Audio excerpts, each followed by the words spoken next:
It's and Oddworld.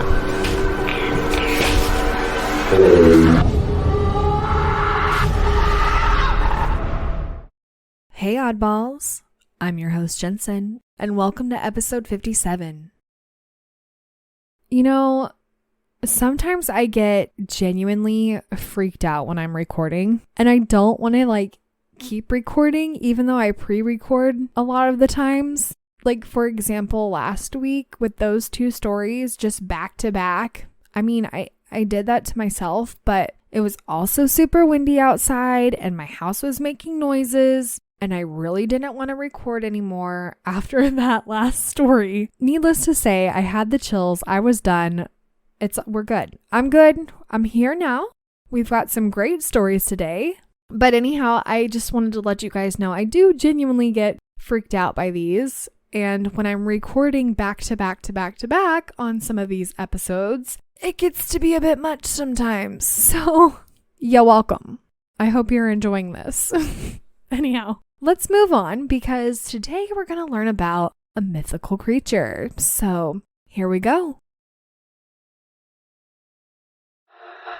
It's lesson Time. Today's mythical creature lesson is the Banshee. The Banshee is often thought of as a wailing woman who brings forth death to family members in Irish lore. However, being drawn to her human form or seeing her in your dreams may not just be about physical death. The Banshee symbolizes death, simplicity, and transformation.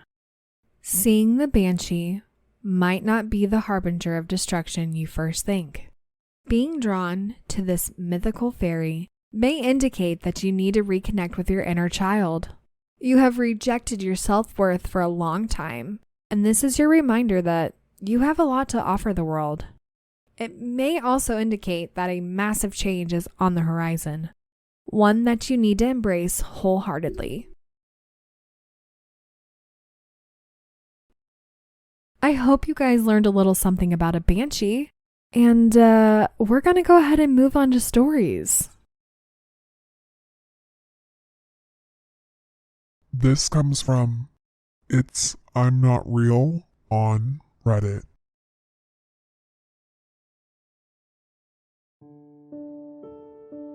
I'm here to share a spine-tingling tale of my encounters with ghostly entities. A story that will make you question the boundaries of our world. It all began when I moved into this old, cozy house in a quiet neighborhood. Little did I know that it held secrets beyond my wildest imagination. From the moment I stepped inside, a peculiar energy enveloped the place, making my skin crawl. Strange things started happening. A flicker of movement from the corner of my eye, unexplained sounds echoing through the halls, and objects seemingly shifting on their own. At first, I dismissed these encounters as mere figments of my imagination, trying to rationalize them away. But as the days turned into weeks, the activity intensified, leaving me no choice but to confront the inexplicable. Late one eerie night, while lying in bed, the silence was broken only by the creaks of the house. I heard it, a whisper, soft and faint, carried by an otherworldly presence. My heart skipped a beat as I strained to catch the words spoken by an uneasy entity. Though their voice was barely audible, it seemed to call out my name, echoing with a mix of longing and urgency. Determined to uncover the truth behind these spectral whispers, I delved into the house's history. Countless hours were spent researching, speaking to the locals who knew the area well, and poring over dusty archives in search of answers. Slowly, the puzzle pieces fell into place. A former resident who met a tragic end, their spirit lingering in search of resolution. Armed with this newfound knowledge, I embarked on a mission to communicate with the unseen entity, to offer solace to their restless soul.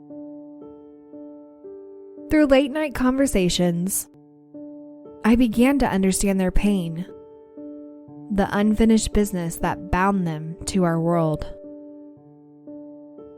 The encounters continued, growing more intense and tangible. Objects would move of their own accord. Doors would slam shut with an eerie force, and an icy chill would settle in certain areas of the house. Shadows danced and flickered, seeming alive with an ethereal energy. Though fear gripped me at times, my insatiable curiosity and compassion propelled me forward.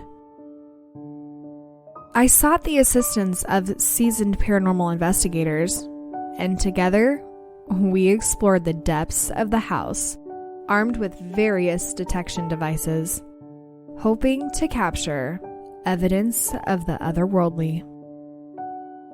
Our investigations yielded chilling results. Audio recordings that captured disembodied voices, whispers from beyond the veil, and photographs that revealed mysterious orbs of light. Their presence defining explanation and sparking wonder. Yet, amidst the chilling encounters, a deep sense of empathy grew within me. I realized that these ghostly beings were not malevolent entities, but remnants of lives once lived. They yearned for acknowledgement and understanding.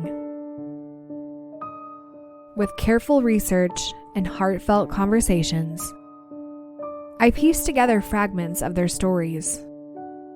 Each encounter brought me closer to understanding their pain and helping them find the closure they desperately sought. Now, for all you brave people who wish to venture into the realm of the supernatural, I offer you a ritual, a symbolic gesture of connection with the spirits.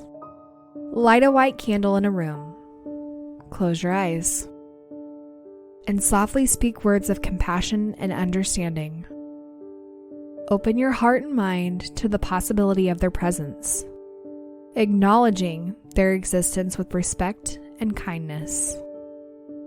But let me remind you, dear friends, to approach this ritual with caution and respect. The spirit world is a realm we can never fully comprehend, and it is essential to tread lightly and ensure your own safety. So, dear people, if you ever find yourself face to face with the unexplained, approach it with an open mind and compassionate spirit. Within those whispers in the night, you might just catch a glimpse of the profound mysteries that surround all of us. As my journey with the supernatural entities unfolded, I couldn't help but wonder if there was a way to help them find peace. I sought advice from experts in spiritual practices and discovered a ritual, an amalgamation of ancient traditions and personal intent, which some believe could provide closure for these restless spirits. With a mix of excitement and trepidation, I gathered the necessary items: a bundle of sage, a small vial of blessed water, and a piece of amethyst said to possess protective properties. Taking a deep breath, I entered the most active area of the house, the room where I had felt the strongest presence. In the dim light, I lit the bundle of sage, letting the fragment smoke fill the room. With each waft, I visualized negative energy dissipating and a calming aura enveloping the space.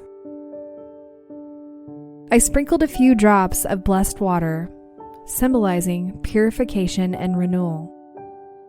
As the room became infused with the delicate scent of sage, I held the amethyst in my hand, feeling its cool energy grounding me.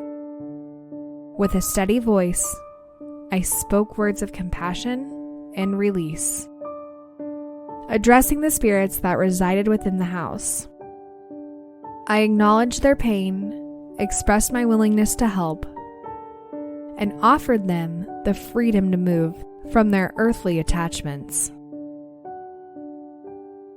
A profound stillness settled in the room, as if the air held its breath. The sensation of being watched eased, replaced by the sense of serenity. Whether it was the power of the ritual or the shift in the spirit's energy, I may never truly know. But in that moment, I felt a gentle and tangible presence. The weight of unresolved emotions lifted, replaced by a subtle gratitude. In the days that followed, the paranormal activity gradually subsided.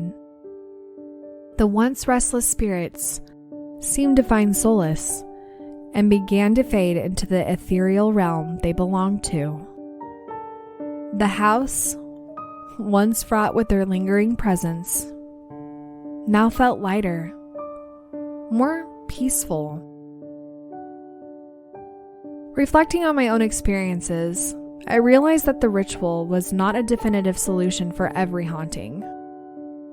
Each encounter with the supernatural is unique, and finding a resolution may require a diverse range of approaches. But the ritual served as a catalyst, an opportunity for understanding and healing to take place. So, dear people, should you ever find yourself immersed in the world of unexplained phenomena, remember that compassion, respect, and open-mindedness can bridge the gap between our realm and the supernatural. Explore with caution, seek wisdom, and above all, let empathy be your guide.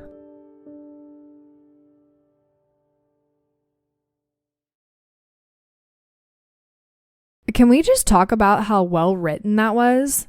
I could never.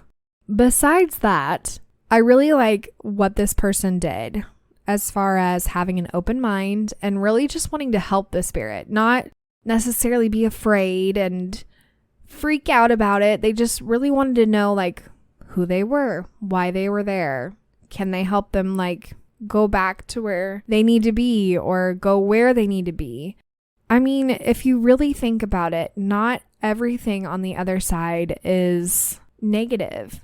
It's a bunch of human souls and animals and all the other things. So you have to realize that, not every human is a shitty person, so not every spirit is going to necessarily be a shitty person. I kind of am a believer of when you pass away, you can either be the same person that you were in your real life. If you were a shit person, you're going to be a shit spirit. If you were a good person, you're going to be a good spirit. Now, I also believe that sometimes I also believe that if you have a mental health issue in this world, it could be erased when you pass away. I don't know. That's a whole other subject. But I just like the idea that this person is really diving deep to figure out who these spirits are and, just why they're there and if they can help them in any way, because spirits were possibly people once too. Anyhow, we could really dive deep into that, but I'm going to leave it open for discussion. So let's move on to the next story.